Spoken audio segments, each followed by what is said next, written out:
I'm thinking about this a little bit more holistically and understanding what do people need?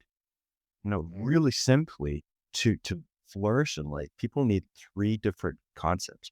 They need competency, the ability to do the job correctly, consistently. And that's just not at work. That's in their personal life also. They need autonomy or agency, independence to have decision and agency over how they work, how they act. That's why micromanagement is such a problem. We Mhm. remove agency from people. And this is once again true in the workplace as well as home. And then we need connection or relatedness, both in the workplace and at home. And that one's a little bit different. It's a little bit more fluid and it flows back and forth between the two. But these are the three basic psychological needs that humans need for high quality levels of intrinsic motivation based on the science. And so, what I believe is through better understanding such things as these principles, as well as other things that we look at, we can self assess. Hey, how am I doing? Why am I feeling off today? How am I in the competence area, the autonomy area, the relationship or the relatedness areas, and really start to diagnose where we're at?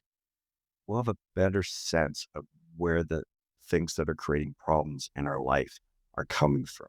And I love the work you've done on all these different podcast episodes that pull in these perspectives of self awareness and all these other things, right? And so this is almost precursor to that.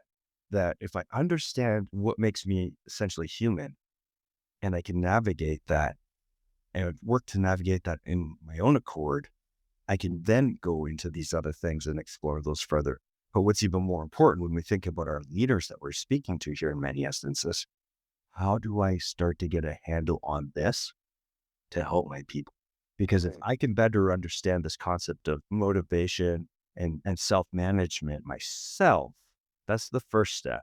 Now let me build that bridge to bring this into the workplace. So now I can be there for Jason and just, in addition to that check-in that we had that morning, I follow up later with this little bit of education in the psychology and behavior aspect. Say, Jason, you good? You want to chat? I'm available. And just leave that door open. And I believe it empowers you to say, hey, look, back of my mind, I trust Rob. I know he has my back. And you know what?